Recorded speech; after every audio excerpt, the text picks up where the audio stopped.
Court justice ఇవ్వలేకపోతే దేవుడు lawyer గా వస్తే ఎలా ఉంటుందో తెలుసా? ఈ మూవీ వీరభద్రుడు. ఇంకా ఈ మధ్యలో వచ్చిన కమర్షియల్ మూవీలో ద బెస్ట్ ఫిలిం మాత్రం అని చెప్పగలను సూర్య గారిది. ఒక లాయర్ జస్టిస్ కోసం అయితే కోర్టులో ఫైట్ చేస్తూ ఉంటాడు.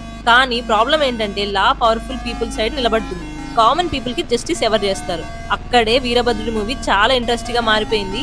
స్లోగా స్టార్ట్ అయిన ఈ మూవీ ఇంటర్వెల్ తర్వాత కంప్లీట్ మాస్ డివైన్ థ్రిల్లర్ గా అయితే మారిపోయింది.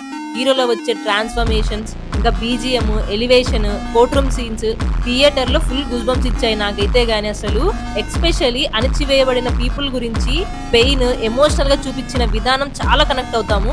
First half investigation and emotions strong గా వర్కౌట్ అయ్యాయి. సెకండ్ హాఫ్ లో కొంచెం సినిమాటిక్ అండ్ ఓవర్ మాస్ అయినా థియేటర్ ఎక్స్పీరియన్స్ మాత్రం సాలిడ్ అని మాత్రం చెప్తా. Logic and emotions and rage connect అయితే మాత్రం ఈ సినిమా డెఫినెట్లీ ఎంజాయ్ చేస్తారు. ఓవరాల్ గా Veerabhadrudu mass, social message, divine revenge combo అని మాత్రం చెప్పగలను. అసలు ప్యూర్ గూస్ బంప్స్ ఎంజాయ్ చేస్తారు ఒక కమర్షియల్ మూవీని. వీడియో కానీ నచ్చితే like, subscribe, share and comment.